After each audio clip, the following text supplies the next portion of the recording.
Naanapod ko yung mga sinidling nga kakao. Daghan na pod ni sila. Kani kaila mo ani. Kani nga kahoy oh. Kinsay nakailaan nga kahoy. Kani oh. Kani. Ano siya?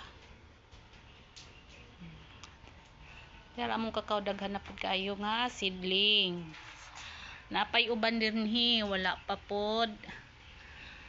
Bag-o pa ni siya.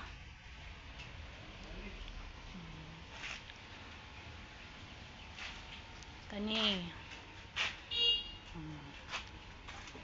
Ito ang daan.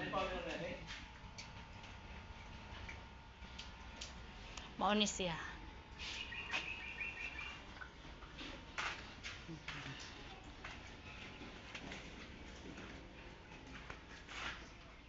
Baligya namon ni among kakao guys ug kinsay mag-order.